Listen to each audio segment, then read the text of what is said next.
Hello and welcome, my creative friends. I'm so glad you're here. I have lots of tips and techniques to share as we create this masculine airplane card with faux metal gears, featuring the fabulous Little Birdie Classic Gentleman Collection. You'll learn how to add thin borders to image blocks and backgrounds, create a grungy typeset title, use metallic paints to transform die-cut chipboard gears into faux metal beauties, and to create a patina finish. Then add grungy texture to take this masculine card to the next level. If you enjoy this video, please give it a thumbs up and hit the subscribe button if you're new to my channel. To receive notifications of future videos, you can click on the bell icon.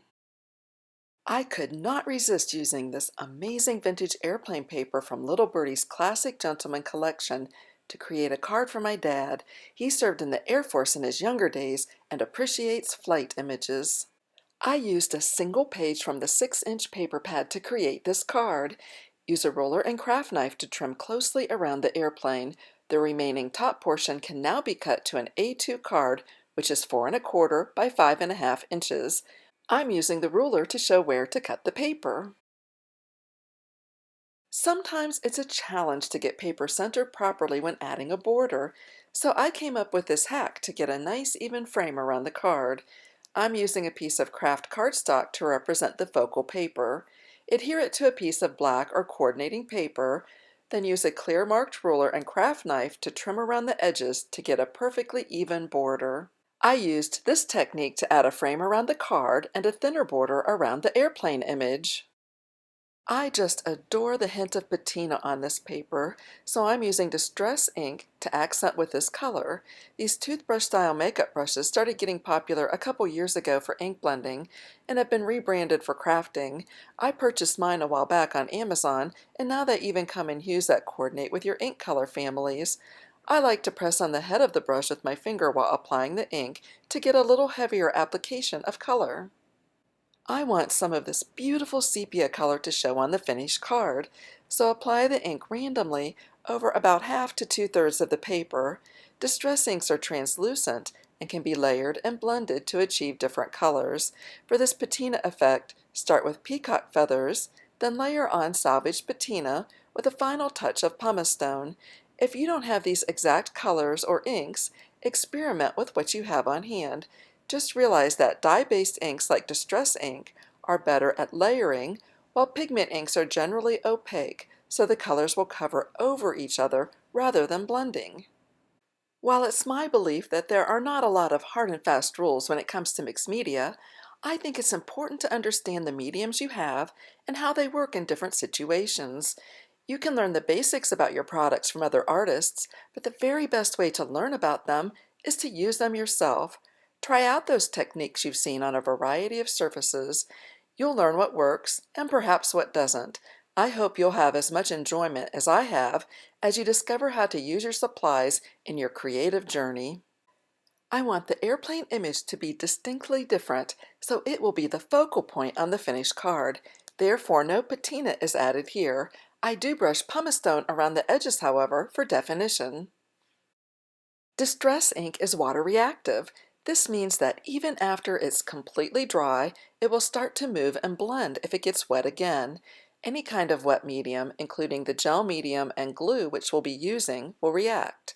In order to seal the distress and make it permanent, you can rub it with distress glaze as I'm doing here. Be sure to cover the entire surface, then buff it with a soft paper towel or cloth. Repeat this process for the patina background piece. I use metallic cardstock with this typewriter 3D embossing folder, then fussy cut the letters to create the word Dad. My dad's birthday falls close to Father's Day, so this card celebrates both occasions. If you don't have this folder, the Little Birdie Classic Gentleman image sheet includes a number of fabulous sentiments that would work well on a masculine card for that special guy in your life, as you can see in these samples. Now let's work with the embellishments, starting with those embossed letters. While they look nice as is, a little grunge is always better in my book. Start by brushing them with black gesso, then wipe most of it off. This will leave black in the embossed crevices. Next I apply golden plum metallic paint, which is an aged gold color. When using this grungy technique, the brush does not need to be perfectly clean, so just swipe off the excess paint onto a paper towel before moving on to the next color. Randomly add Tawny Glint metallic paint for a copper shimmer and highlight those coppery areas with Caribbean Teal. Keep dabbing and brushing with the different colors until you get a patina effect you're happy with. These paints dry fairly quickly, but there are a couple times when I was ready to add another color without blending before the previous layer had dried, so use a heat tool to speed up the process. Have you ever wondered about these little paint palettes I use? I end up with a fair amount of clear plastic packaging as I use up embellishments. Instead of throwing it away, I cut it into pieces and keep a stack handy on my desk. It makes cleanup easier, and I get one more use out of that packaging. I wanted just a little more grunge, so added a bit more of the black gesso here towards the end, then finished with a hint of teal to get that patina effect I'm going for. Here I cut gears from thin chipboard using the fabulous little Birdie Cogs and Wheels die set. I'm pairing them with metal embellishments from Tim Holtz, including gears, stars, and a compass coin. They will be a perfect industrial complement to the vintage airplane with a touch of steampunk whimsy. Start by painting the stars and all the gears with golden plum to give them a vintage gold finish. Add highlights of this color to the compass. I've cut out parts of this section that are redundant. I thought that seeing each type of piece being painted once at a slower speed would be more helpful. For cohesiveness, I'm using black gesso with the same paint colors used on the typeset letters to continue the gorgeous patina effect.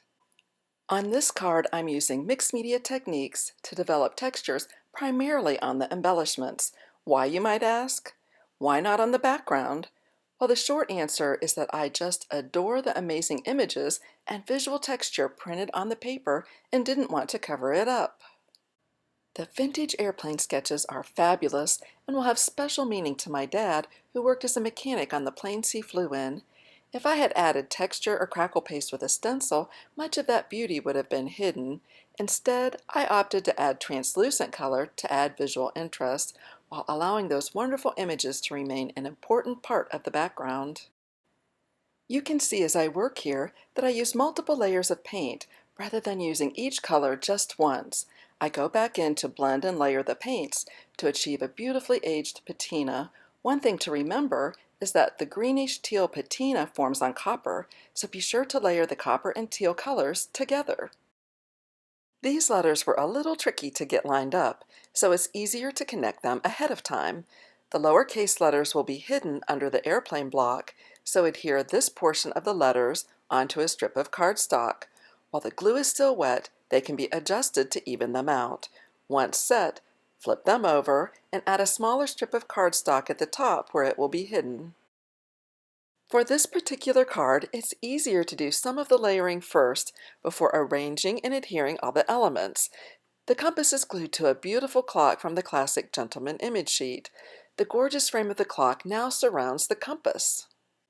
My go-to adhesive for intricate pieces is Tombow Multi-Glue. It goes on in a thin line and remains tacky after it's dry, so apply it to the back of the metal gears and set them aside.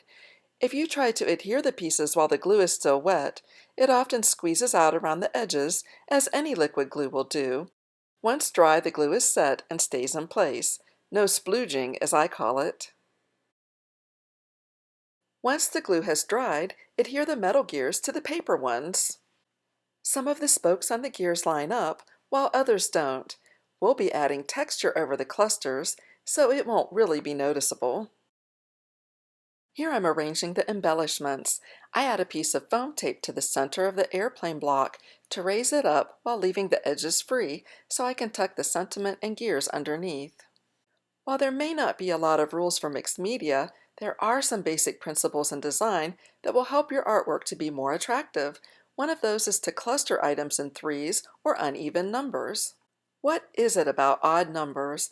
It's just how our brains work. When you see an uneven number of things, your eye tends to move around more, and that makes it a more interesting visual experience. You can see here there are 3 stars, a set of 3 gears, and the compass coin is paired with gears for another grouping of 3. There are even 3 letters in the word dad, although that was not intentional, since you can't really control how many letters are in the sentiment you use. Off camera, I adhere everything in place. Finally, let's add some texture by adhering little birdie black microbeads along with prills and tiny bronze microbeads from my stash. Brush soft gel medium randomly across the gears, spilling over onto the background in places, then sprinkle with microbeads and prills. I generally start with the largest pieces first so that they will securely embed into the gel medium. In this case, that's the prills, which I follow with the black microbeads, and finally the tiny bronze ones. Of course, they're all small, but if you use those tiny microbeads first, the larger prills may set on top of them and not get glued in place. I prefer matte gel medium, which will dry clear with a matte finish. Any areas that don't get filled in with texture will blend right into the background. If we had not rubbed Distress Glaze over the inked background earlier, the gel medium we're using would have reacted with the ink, resulting in blotchy areas in and around where the gel medium has been applied. This texture adds the perfect amount of grunge to this masculine card. Thanks so much for stopping by and taking the time to view this video. I hope you've been inspired to pull out your little birdie craft supplies and create a masculine card for that special guy in your life. You can find a list of little birdie supplies used for this card along with a coupon code for their US store in the description below. Here are video links with more techniques for your mixed media creations. Thanks for watching and have a wonderful day. I'll be back soon with another video.